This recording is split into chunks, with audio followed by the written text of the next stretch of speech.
लगता है घर पे नहीं है। आप एक बार और घंटी बजाने का कष्ट करेंगे?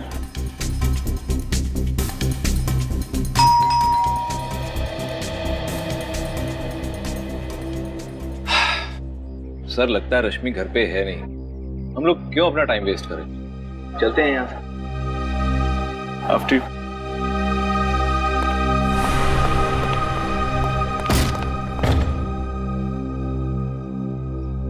बढ़ा दिया काम इसने भी। चल भाई सूरज, यहाँ तेरी नहीं चलेगी।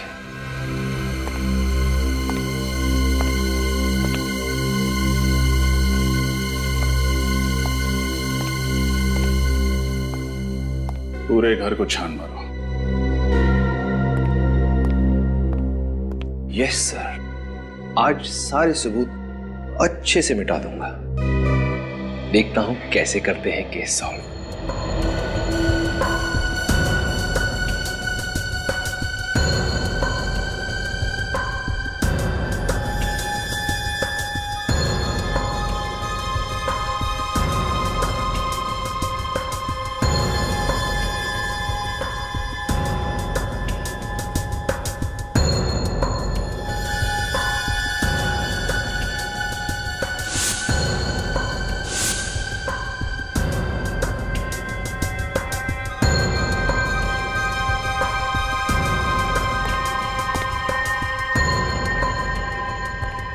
क्या सर, ये सब क्या है? फोटोग्राफ्स। सर लगता है रश्मि घर से भागने से पहले ये फोटोग्राफ्स और ये कागजात जलाकर डस्टबिन में फेंक गई। लेकिन क्यों? रश्मि को इन चीजों से ऐसा क्या खतरा हो सकता था? एक सेकेंड, कुछ कागज के टुकड़े ऐसे भी हैं जो पूरी तरह जले नहीं हैं।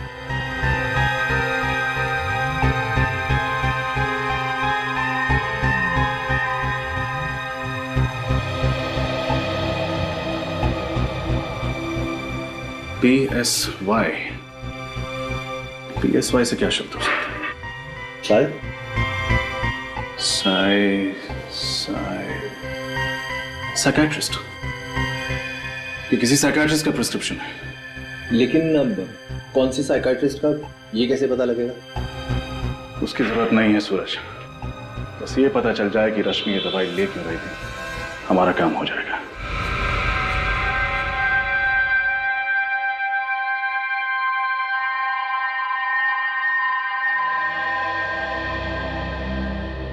ये ड्रग तो स्प्लिट पर्सनालिटी डिसऑर्डर के पेशेंट्स को दी जाती है। Split personality disorder? जी हाँ, ये ऐसे पेशेंट्स होते हैं जिनमें दो पर्सनालिटीज होती है, एक जो अपनी खुद की होती है और दूसरी जो अपनी ओरिजिनल पर्सनालिटी से बिल्कुल अलग होती है। यूँ समझो कि एक ही शख्स के अंदर दो इंसान जी रहे हो सकता है कभी कभी दो से ज्यादा भी इंसान जी रहे हो। डॉक्टर, जब ऐसे पेशेंट्स अपनी पर्सनालिटी बदलते हैं तो क्या करते हैं? ये कुछ भी कर सकते हैं, मगर जब वो अपनी ओरिजिनल पर्सनालिटी में वापस आते हैं तो उन्हें याद ही नहीं रहता कि उन्होंने किया क्या था। मतलब जब पेशेंट पर्सनालिटी ए में होता है तो उसे ये याद नहीं रहता कि पर्सनालिटी बी में उसने क्या किया था, और जब वो पर्सनालिटी बी में होता है तो उसे ये याद नहीं रहता कि पर्सनालिटी ए में उसने क्या किया था। एग्जैक्टली। सर, यानी जब रश्मि ने बकुल का खून किया तब वो रश्मि नहीं थी, कोई और शख्सियत थी। तभी तो जब हमने भी पूछा तो हमें कुछ बताया नहीं, एकदम नॉर्मल बिहेव कर रही थी, क्योंकि उसे याद ही नहीं होगा कि उसने बकुल का खून किया। लेकिन सर, डॉक्टर सालुंखे का कहना है कि बकुल को और उस नौकर को किसी आदमी ने मारा था। लेकिन सर, हमें ये बात भी तो अच्छे से पता है कि उस नौकर का खून एक औरत ने किया है। अब ये कैसे पॉसिबल है? हो सकता है क्योंकि जब एक स्प्लिट पर्सनालिटी डिसऑर्डर से पीड़ित औरत एक आदमी का रूप लेती है तो वो एक आदमी की तरह बिहेव करती है। मर्दाना चाल, मर्दाना आवाज, मर्दाना ताकत उसमें अपने आप आ जाता है। मतलब डॉक्टर सालुंखे सही कह रहे थे। एक और बात सर, अगर उस औरत ने एक बार खून किया है तो वो जरूर दोबारा हमला कर सकती है। इससे पहले कि रश्मि किसी और को अपना अगला शिकार बनाए, हमें उस तक पहुंचना होगा। श्रेया, एक काम करो, उसका मोबाइल ट्रैक करो और सारे बैंक को इन्फॉर्म कर दो। अगर ये रश्मि अपना क्रेडिट कार्ड स्वाइप करती है तो फौरन हमें खबर कर दें। वो अपना रूप बदल सकती है, सेल नंबर बदल सकती है, क्रेडिट कार्ड तो नहीं बदलेगी। विश्वास नहीं होता कि बकुल जी के खून में रश्मि का हाथ हो सकता। और सर, हैरानी की बात तो यह है कि सालुंखे सर अब यही मान रहे हैं कि किसी आदमी ने ही बकुल जी और उस नौकर का खून किया है। निखिल, उस साइकेट्रिस्ट ने दया सर को बताया था कि स्प्लिट पर्सनालिटी के लोग चाहे वो कोई औरत हो या बच्चा, अगर दूसरा रूप धारण करते हैं तो वो उसी की तरह बर्ताव करने लगते हैं। जैसे कोई स्प्लिट पर्सनालिटी का पेशेंट, कोई बच्चा या फिर औरत किसी आदमी का रूप धारण कर ले तो उसके अंदर आदमी जैसी ताकत आ जाती है। यानी जब रश्मि ने बकुल जी का खून किया, उसकी पर्सनैलिटी ने एक आदमी का रूप ले लिया और उसके नाजुक से शरीर में एक मर्द वाली ताकत आ गई। और जब अपने नॉर्मल रूप में आई, यानी कि रश्मि की पर्सनालिटी में आई, तो उसे ये भी नहीं याद था कि उसने आदमी बनकर बकुल जी का खून कर दिया। फिर तो रश्मि कभी भी अपना रूप बदल सकती है, और अगर उसने ऐसा किया तो उसके आसपास वाले लोगों को जान का खतरा होगा। हाँ अमरीत, इसीलिए तो हम उस कपड़े की दुकान पे जा रहे हैं जहाँ रश्मि ने अपना कार्ड स्वाइप किया। शायद दुकानदार कुछ बता दे कि रश्मि अकेली आई थी या फिर किसी के साथ। एक्सक्यूज मी, कहिए सर, क्या दिखाऊं? वेस्टर्न या इंडियन? हमारे स्टोर में हर वैरायटीज के कपड़े मिलेंगे। हम यहाँ कुछ खरीदने नहीं आए हैं। तो फिर? हम लोग सीआईडी से। सीआईडी? क्या बात है सर? एक औरत के बारे में कुछ पूछताछ करनी थी। सर, कौन औरत? उनका नाम है रश्मि और ये उनका क्रेडिट कार्ड नंबर है। जरा चेक करके बताइए कि यहाँ से क्या खरीदने आई थी और किसके साथ आई। जी सर, एक मिनट प्लीज।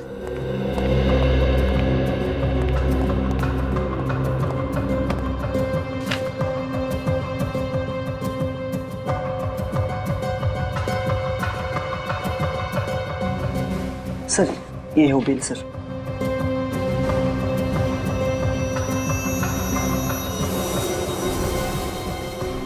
ये क्या? Gent shirt? रश्मि अपने लिए जेंट शर्ट क्यों खरीदेगी? कोई साथ में था क्या उसके? नहीं सर। सर, हो सकता है रश्मि कोई नई चाल चलने वाली हो। पुनीत, ये भी तो हो सकता है कि उसे स्प्लिट पर्सनालिटी का दौरा पड़ा हो और उसने एक आदमी का रूप धारण कर लिया। हाँ सर, इसीलिए उसने ये जेंट शर्ट खरीदी। सर, सर एक बात बोलूं? बोलो। सर, वो लड़की थोड़ी खिसकी हुई थी सर। वो बोल कुछ रही थी और कर कुछ रही थी सर। सर, उसे क्या चाहिए था मैं समझ ही नहीं पाया। तुमने उस लड़की का चेहरा तो देखा ना? हाँ सर, एकदम ठीक से। पहचान जाओगे? हाँ सर। ये है वो लड़की? नहीं सर, ये नहीं थी। ध्यान से देखो, यही होगी। नहीं सर, मैं ठीक बोल रहा हूँ सर, ये वो नहीं थी। उस लड़की का चेहरा सर मैं भूल ही नहीं सकता। इन तीनों में से कोई थी? नहीं सर, इन तीनों में से कोई नहीं थी। सर, इसका मतलब खूनी कोई और अनजान औरत है। हो सकता है निखिल, इस आदमी को अपने साथ ले लो, उस औरत का स्केच बनवाते हैं।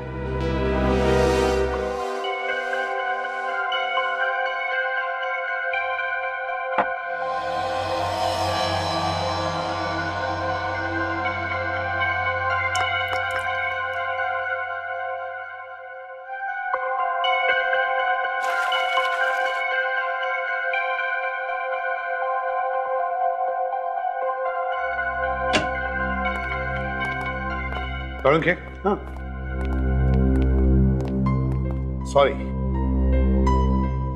अरे यार, आज दिन किधर से उगा भाई? एसीपी प्रद्युमन और सालुके को सॉरी? यार गलती हो गई थी इसलिए सॉरी कह दिया, उसमें क्या हुआ? गलती? कैसी गलती? सालुके तो कह रहा था ना कि वो खून किसी मर्द ने किया है और हम कह रहे थे कि वो खून किसी औरत ने किया है। तो सही था सालुके। सही था ना? सही था ना? अरे सही कैसे नहीं होऊंगा बॉस? मेरा अंदाजा कभी गलत नहीं होता, बरसों का एक्सपीरियंस है आफ्टर ऑल। आधा सही था तू, आधा। आधा सही मतलब? सालुके, वो जो औरत है ना जिसने खून किया है, वो एक स्प्लिट पर्सनालिटी डिसऑर्डर की मरीज है। उसके जहन में, उसके शरीर में जब भी कोई मर्द घुसता है ना तो मर्दों वाला बर्ताव करती है। ओह सी, इंटरेस्टिंग। बट एनीवे, आधा सही तो हूं ना? तो बॉस, इसका मतलब सालुके को रिटायर होने की तो जरूरत नहीं है ना? क्या करूं, छुटकारा भी नहीं, पाला जो पड़ गया तेरे से। अरे यार, यही तो गलत है तुम्हारा। कब बॉस बन जाते हो, कब दोस्त रहते हो, पता ही नहीं चलता। एनीवे, आज सालुके लड़ाई के मूड में बिल्कुल नहीं है। भाई, आज आप लोगों का मनोरंजन नहीं हो सकता है। अरे सर, ऐसी बात क्यों कर रहे हैं आप? सच कह रहे हैं सर। आप लोग जब झगड़ते हैं ना, तब मनोरंजन नहीं, हमें टेंशन हो जाती है। टेंशन होती। सालू के साथ हाँ ये देखिए, एक मिनट बस। ये फोटो। गुड जॉब तारिका। तुम एक काम करो, बाकी के फोटोज भी साफ करो। सर बॉस, बॉस मैं तुम्हें कुछ दिखाना चाहता हूं। पंकज लाइट ऑफ करो जरा।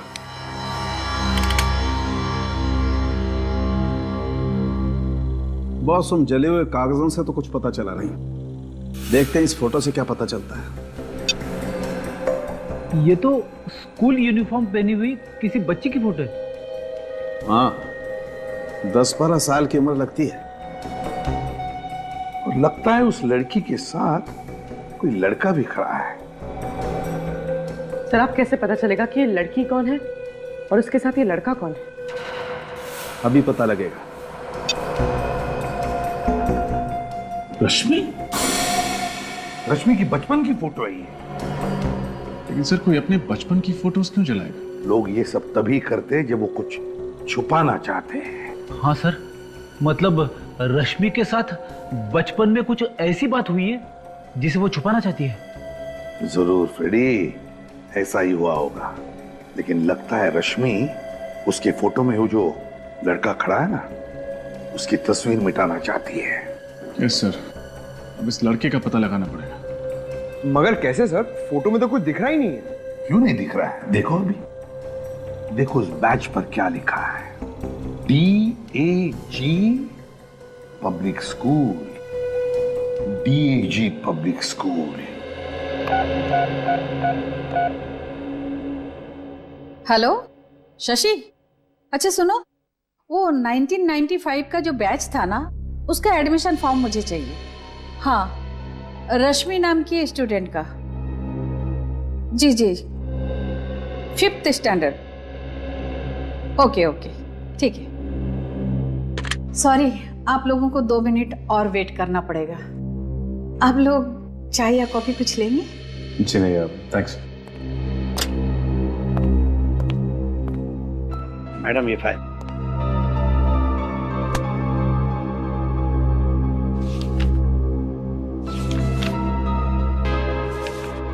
ये रही फाइल, इसमें रश्मि की सारी डिटेल्स है।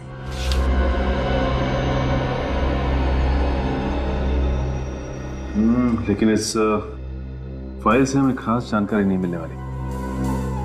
कुछ और बता सकती हैं आप रश्मि के बारे में? जी नहीं, इस बारे में मुझे और कुछ पता नहीं। एक मिनट सर, मुझे इस लड़की का चेहरा देख के कुछ याद आ रहा है। इसका एक बड़ा भाई था जो फुटबॉल बहुत अच्छी खेलता था। वो हमारे स्कूल की टीम में था। आपको पूरा यकीन है? जी सर। क्या नाम था उसका और कौन सी क्लास में पढ़ता था? सर नाम और क्लास तो याद नहीं है। हाँ सर, वो इससे 2-3 साल बड़ा था सर। 2-3 साल बड़ा था। ये 1995 की 7वीं और 8वीं क्लास की रिकॉर्ड फाइल लेके आइए प्लीज। वो होठ थोड़ा पतला होगा। सर ये रश्मि कहीं फेस बदल के तो नहीं गई थी गारमेंट शॉप में? इसी वजह से शॉपकीपर उसे पहचान नहीं पा रहा है। हो सकता है अभिजीत, बिल्कुल हो सकता है। हाँ पंकज। जी सर। ये नीता, निकिता और शिखा तीनों को बुलाया ब्यूरो में? जी सर, श्रेया उन्हें लेके आती होगी। गुड। स्केच रेडी है सर।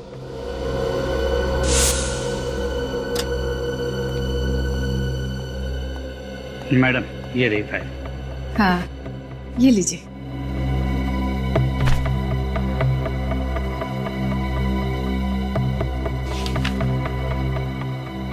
निखिल, रश्मि के घर से जो फोटोग्राफ्स मिली थी बोला ना?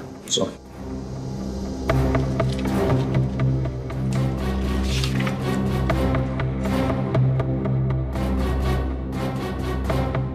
माय गॉड, ये देखो, रश्मि का भाई कोई और नहीं बल्कि अर्नव है। मतलब ये प्लानिंग इन दोनों भाई बहन ने मिलकर की थी। यही थी वो औरत?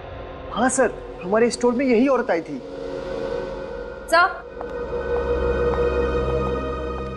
आइए आइए,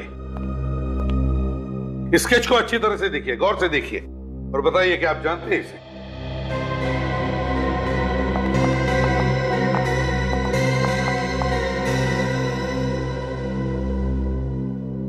नहीं सर।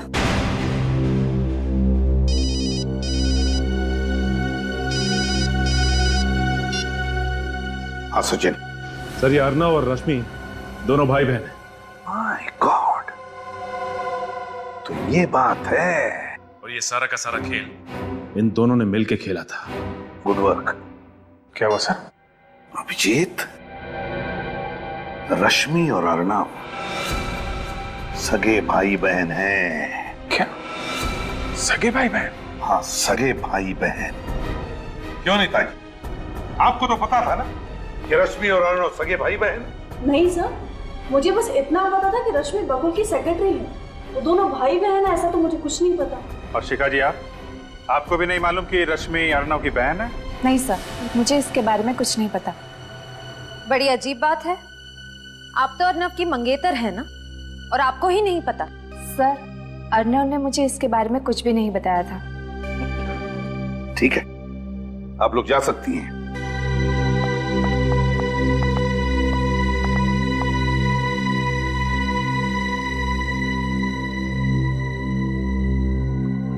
अभिजीत,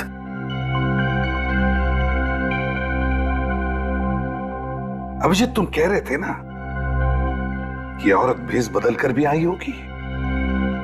कुछ दिमाग में आ रहा है, कुछ दिमाग में आ रहा है। श्रेया, अर्नव की फोटोग्राफ कंप्यूटर में निकालो।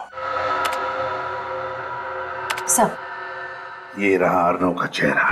अब श्रेया, अर्नव के इस चेहरे पर स्केच में जो जो है वो सब बनाओ। ये ऐसे बाल, ये कानों में बालियां और ये लिपस्टिक।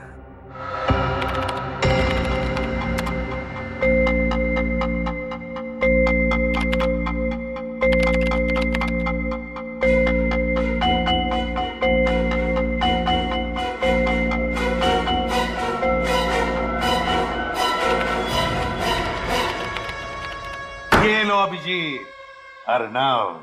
इसका मतलब रश्मि को नहीं, इस अर्नव को स्प्लिट पर्सनालिटी डिसऑर्डर है सर। हाँ अभिजीत, और हम तो समझ रहे थे कि रश्मि ही खूनी है। याद है वो कपड़े का टुकड़ा जो हमें बकुल के फार्म हाउस से मिला था? उस कपड़े के टुकड़े पर चमड़ी, स्किन के अंश मिले थे। वो चमड़ी जरूर इस अर्नव की ही है। सर, इसका मतलब कि अर्नव ने लड़की के कपड़े पहने और बकुल का मर्डर कर दिया? एग्जैक्टली। और सर, इस रोग की वजह से उसे पता भी नहीं होगा कि औरत बनकर वो कितने भयानक जुर्म कर रहा है। और ऐसे मरीज को खुलेआम घूमने देना मतलब खतरों से खेलना है। अभिजीत, इस अर्नव के दोनों रूप पूरे शहर में फैला दो, पूरे शहर में। देखते हैं बचकर जाएगा कहां। सर, अर्नव तो अपने घर पर मिला नहीं, अब कहां ढूंढे उसे? हाँ सर, और उसकी गाड़ी भी उसके बंगलों पर नहीं थी। बच के जाएगा कहां? मैंने शहर के सारे चेक पोस्ट और टोल नाके पे खबर कर दी है, सारे पुलिस स्टेशन को भी इन्फॉर्म कर दिया है। इस अर्नव के दोनों रूप के फोटो और रश्मि के फोटोग्राफ्स भी दे दिए हैं। कोई ना कोई कहीं ना कहीं तो जरूर इन दोनों को देखेगा। सर, हो सकता है वो शहर से बाहर निकल गए हों। नहीं श्रेया, टोल नाकों वालों से पता चला है कि अभी तक अर्नव मुंबई से बाहर नहीं गया। सर, ये भी तो हो सकता है कि उसने अपनी गाड़ी कहीं बीच रास्ते में खड़ी कर दी हो और पैदल या किसी और रास्ते से शहर से बाहर निकल गया हो सकता। सर, अर्नव के आसपास के सभी लोगों को उससे बहुत खतरा है। उसकी बीमारी की वजह से वो किसी भी वक्त कुछ भी कर सकता है। हेलो, इंस्पेक्टर दया बोल रहा हूँ। क्या? कहाँ पे? ठीक है, उस पर नजर रखो, हम लोग बस पहुंच ही रहे हैं वहां पे।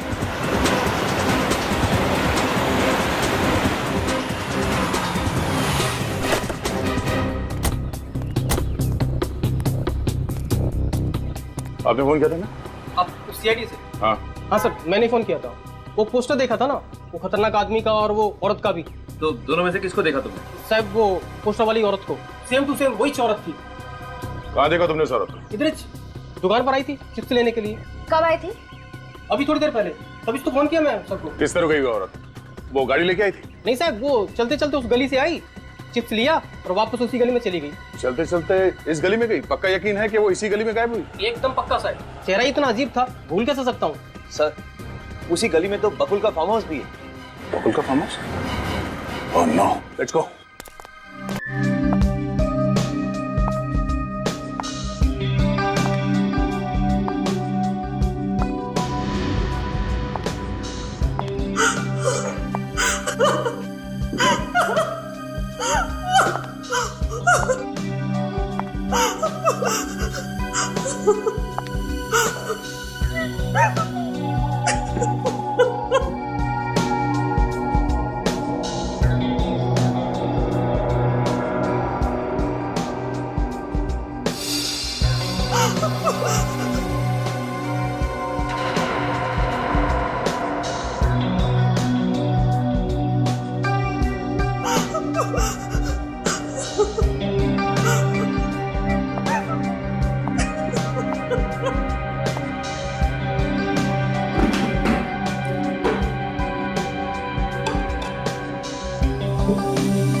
तुम खाओगी?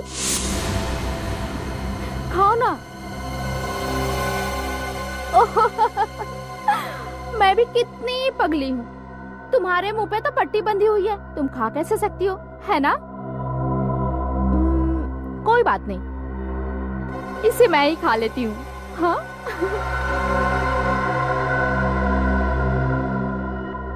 लेकिन तुम्हारी आंखें तो खुली है ना, तुम तो मुझे देख सकती हो, आंखों पे पट्टी नहीं है, तो तुम मुझे खाता हुआ देखो।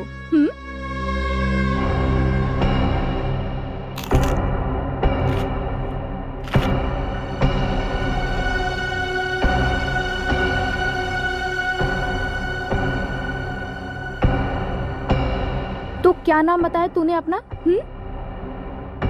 रश्मि, यानी कि रेशम रेशम, मुलायम। तेरी हिम्मत कैसे हुई कि तू मुझसे ज्यादा खूबसूरत दिखे?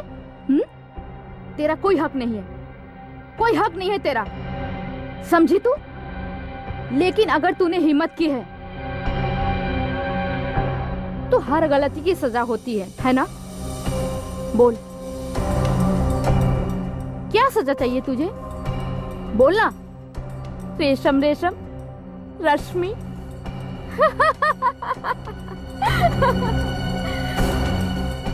क्या हुआ? दर्द हो रहा है? लेकिन सजा मिलने से पहले मैं तुझे अपना सुंदर नृत्य दिखाना चाहती हूँ। हो जाए?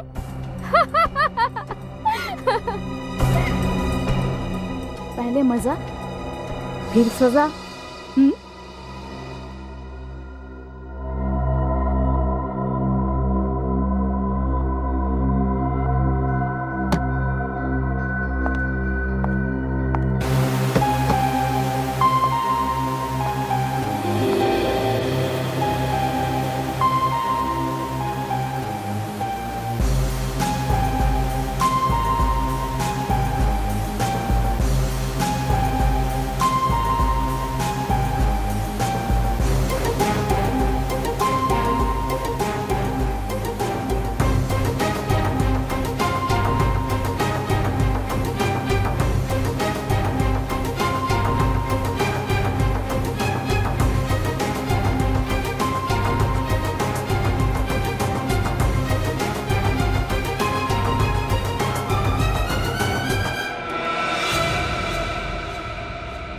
बहुत तरस आता है मुझे तेरे पर, बहुत तरस।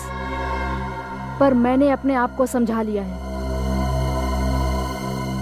कि दया माया छोड़ दूं और तुझे मारकर दया से मुक्त हो जाऊंगी और तू अपने इस जीवन से मुक्त हो जाएगी।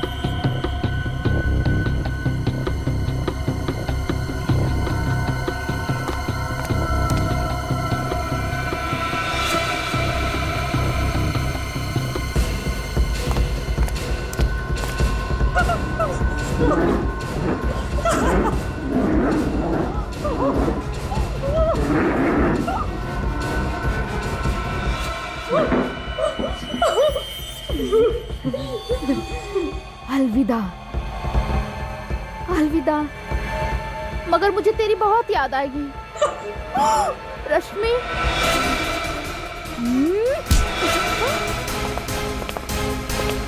कौन हो तुम? भला कोई किसी औरत को इस तरह पकड़ता है क्या? तुम्हारे घर में माँ बहन नहीं है क्या? छोड़ो छोड़ो मुझे। सब है। तो फिर छोड़ो ना। ओ भाई साहब, बोलो ना इन्हें, कितना बदतमीज है। छोड़ो।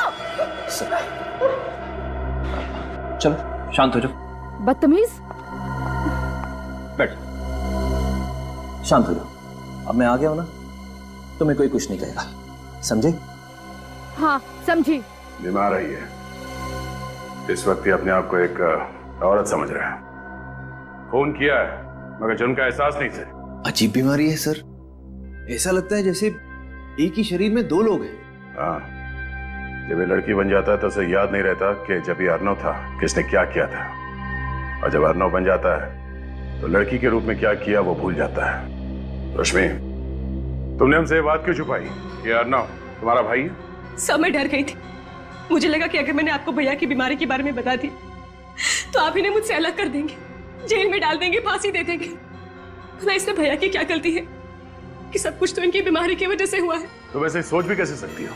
तुम्हें पता नहीं था कि ये एक मानसिक रोगी और ऐसे पेशेंट्स को फांसी नहीं होती? और अगर आपने ये बात हमें पहले बता दी होती तो अर्नव का आज इलाज चल रहा होता किसी अच्छे साइकियाट्रिस्ट के पास, और आपकी ये हालत नहीं होती।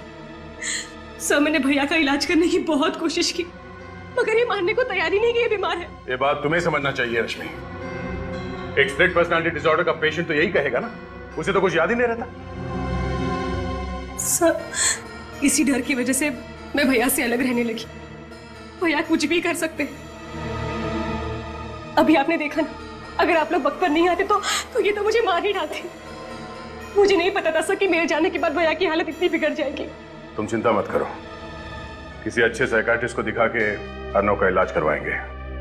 अर्नव बीमार है, बुरा नहीं, ठीक हो जाएगा। सूरज, एम्बुलेंस बुलाओ।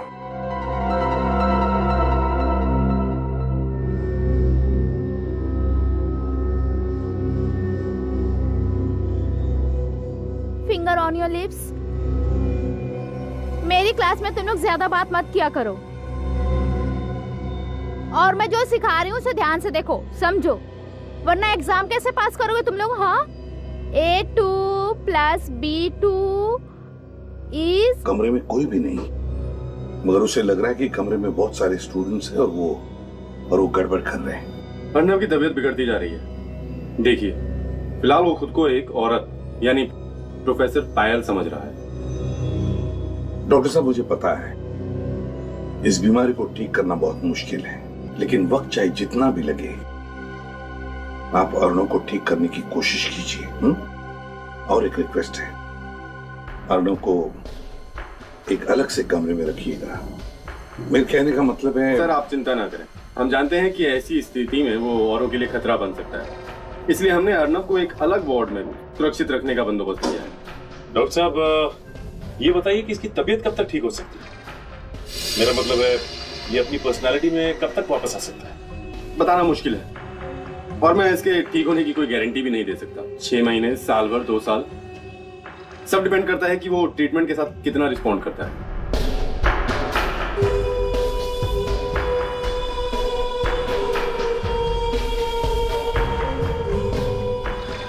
ठीक है डॉक्टर साहब, अब हम चलते हैं। अगर आपको कोई भी जरूरत पड़े अर्नव के लिए तो हमें जरूर कहिएगा। Okay, good bye. क्या बात है पंकज, अचानक चुप क्यों? सर, मुझे ऐसे पेशेंट से बहुत डर लगता है सर। अगर वो यहाँ से भाग के मेरे घर आ गया तो? इस बात का डर तो है, हो सकता है ऐसा। अरे नहीं सर, ऐसा मत बोलिए। सर प्लीज, आज मैं अपने घर पे नहीं सोऊंगा, मैं आपके घर पे आके सो जाऊं। एक मिनट। हाँ पंकज। हाँ। ओके। क्या पंकज, एक सिंपल सा कैच नहीं पकड़ पाए तुम? अरे सर को बताना तो चाहिए था, मेरा ध्यान नहीं था, और राइट हैंड में ये रुमाल था, मैं लेफ्ट से कैसे कैच पकड़ूं? मैं राइट ही हूँ। फिलहाल वो खुद को एक औरत यानी कि प्रोफेसर पायल समझ रहा है।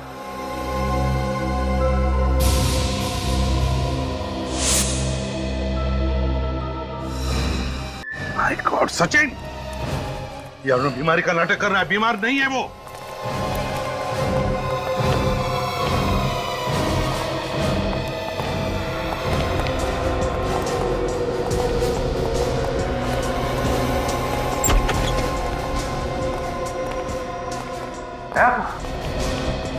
कहां गायब हो गया है? क्या हुआ सर? कोई प्रॉब्लम है? प्रॉब्लम तो तुम्हें होगी, झूठ बोलने का नतीजा जानते हो। झूठ? मैंने क्या झूठ बोला है सर? ये अनजान बनने का नाटक बंद करो डॉक्टर। देखिए सर, पहले ये तो बताइए प्रॉब्लम क्या है? प्रॉब्लम ये है डॉक्टर कि तुमने ही बताया था ना कि अर्णव को स्प्लिट पर्सनालिटी डिसऑर्डर है। हाँ, ये सच है सर, आपने खुद देखा है उसे अजीबोगरीब बर्ताव करते हुए। नहीं, वो बिल्कुल नॉर्मल है। नॉर्मल है? ये क्या कह रहे हैं आप लोग? नॉर्मल है वो। अब कहाँ है इस वक्त, बताओ जल्दी। सर उसे सेशन रूम में लेके गए। चलो ले चलो भाई। चलिए सर। अगर तुम प्रोफेसर की बात नहीं मानोगे ना तो प्रोफेसर तुम्हें पनिशमेंट देंगी, समझे? सॉरी। अर्णव,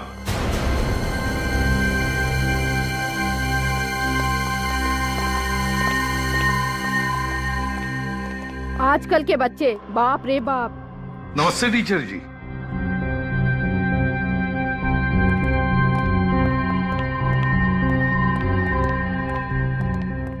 नमस्ते, क्या आपका बच्चा हमारे यहाँ स्टूडेंट है? जी नहीं, मैं एसीपी प्रद्युमन, ये है इंस्पेक्टर सचिन, श्रेया और पंकज, हम लोग सीआईडी से हैं। सीआईडी? जी हाँ, सीआईडी। वैसे आपका नाम क्या है टीचर जी? पायल। पायल। पायल, पायल तुम्हें पता है हम यहाँ किस लिए आए? हाँ, मुझे पता है आप लोग यहाँ क्यों आए हैं। तब तो तुम ये भी जानती होगी कि तुमने क्या क्या किया है। हाँ हाँ, मैंने ही बकुल को मारा है, मैंने उसका खून किया है। सब याद है। लेकिन सर एक बात समझ में नहीं आ रही कि अगर खून इन्होंने किया है तो बकुल के खून का इल्जाम अर्णव ने अपने सर पे क्यों ले लिया? हाँ, क्यों किया अर्णव ने ऐसा? हाँ? अर्णव? ये अर्णव कौन है? मैं अर्णव को नहीं जानती हूँ। ये सब छोड़िए पायल जी, ये बताइए कि बकुल का खून कैसे किया आपने? चाकू मारकर। और जब चाकू मारा तब बकुल कहाँ था? उसके फार्म हाउस पे।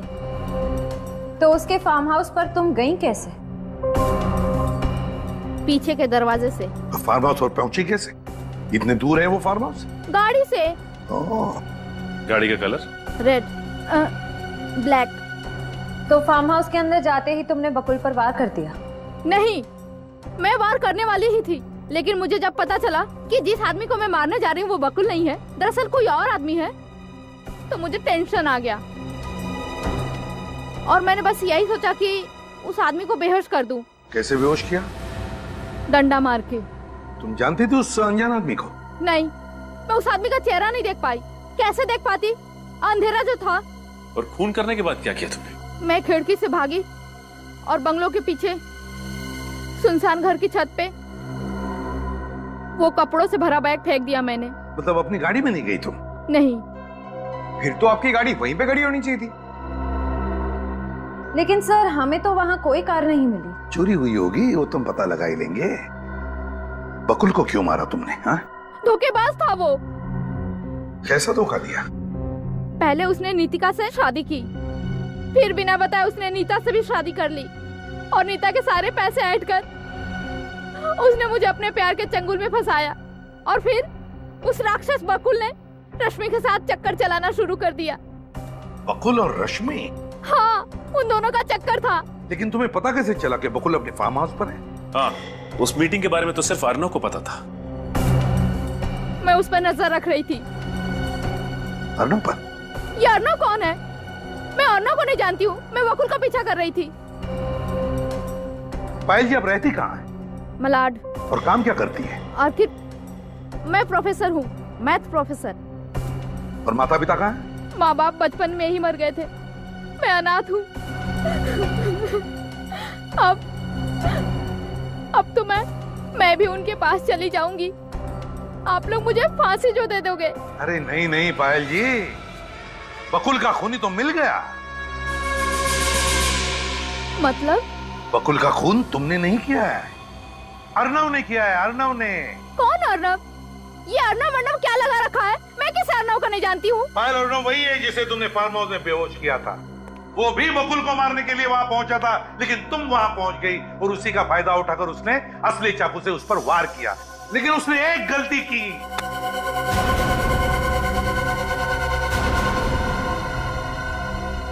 एक गलती की। कैसी गलती? वही गलती जो अभी तुमने की। पायल उल्टे हाथ का इस्तेमाल करती है, लेफ्टी है वो। और अर्णव राइट हैंडेड है, राइट हैंडेड, दाहिने हाथ का इस्तेमाल करता है वो।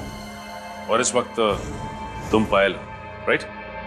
और उस हिसाब से तुम्हारी सारी हरकतें पायल जैसी होनी चाहिए, अर्नव जैसी नहीं।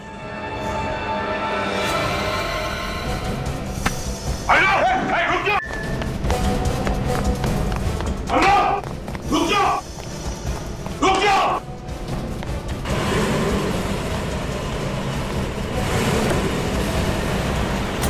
रुक जाओ!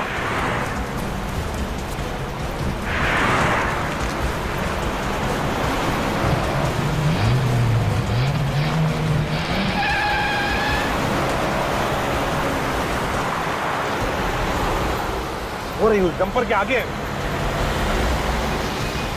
निकलना नहीं चाहिए हमारे हाथों से सचिन। नहीं बचेगा सर। पलक झपकते ही हमारे आंखों के सामने से भाग गया। सर ये बहुत चालाक है। ओवरटेक करो उसे। हाँ सर। प्लान बना के आया था वो पहले से ही देखा, उसी लिए उसका साथी आया था गाड़ी लेकर उसे उठाने के लिए।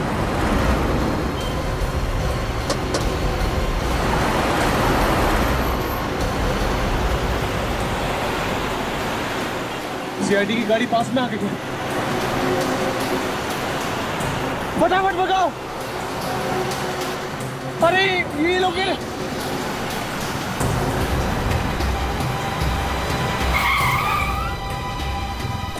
अब क्या करें? मारो।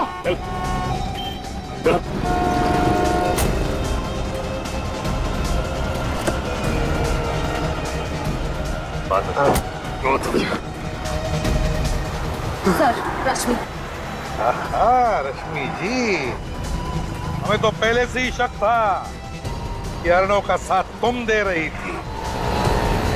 और तू? बहुत कर ली तूने एक्टिंग, अब अपनी एक्टिंग हमें दिखा। अर्णव, अपने स्प्लिट पर्सनालिटी डिसऑर्डर की एक्टिंग से तुमने साइकियाट्रिस्ट को भी फंसा दिया। वाह, कहां से सीखी तुमने ये एक्टिंग? कितनी भी एक्टिंग कर लो, लेकिन तुम भूल गए कि हर नाटक पे पर्दा गिरता ही गिरता है। तो फिर बताओ, कहां से शुरू करोगे अपनी कहानी? हाँ, ये सच है कि मैंने स्प्लिट पर्सनालिटी डिसऑर्डर के पेशेंट होने का नाटक किया और बकुल का खून किया। लेकिन बकुल का खून क्यों किया? वो तो तुम्हारा अच्छा दोस्त था ना? नहीं, अच्छा दोस्त नहीं था वो मेरा, बल्कि वो अच्छा इंसान नहीं था, हैवान था वो, हैवान। क्यों?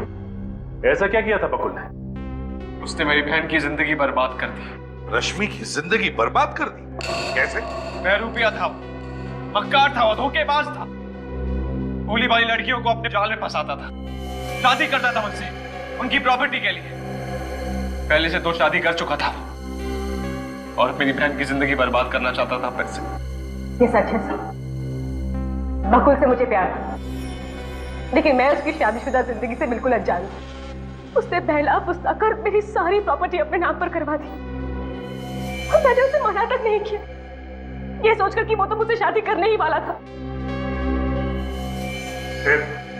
फिर एक दिन मुझे सच पता चला कि वो तो पहले से ही शादीशुदा है और उसकी एक नहीं बल्कि 2 पत्नियां, नितिका और दूसरी नीता। मैं उससे मिला, उसे समझाने की कोशिश की मैंने उसे कहा कि अगर तू मेरी बहन से प्यार करता है तो अपनी बीवी को तलाक दे दे और रश्मि से शादी कर ले। लेकिन उसने ऐसा नहीं किया। हाँ। फिर हम दोनों ने मिलकर उस राक्षस को खत्म करने का प्लान बनाया। अर्णव ने बकुल को झगड़ा खत्म करने के बहाने फार्म हाउस पर बुलाया और उसका कत्ल कर दिया। बदले की आग में तुमने ना सिर्फ बकुल का बल्कि उस नौकर का भी कत्ल कर दिया। तुम दोनों ने ये जुर्म किया है, अब सजा भी तुम दोनों को होगी, शायद फांसी।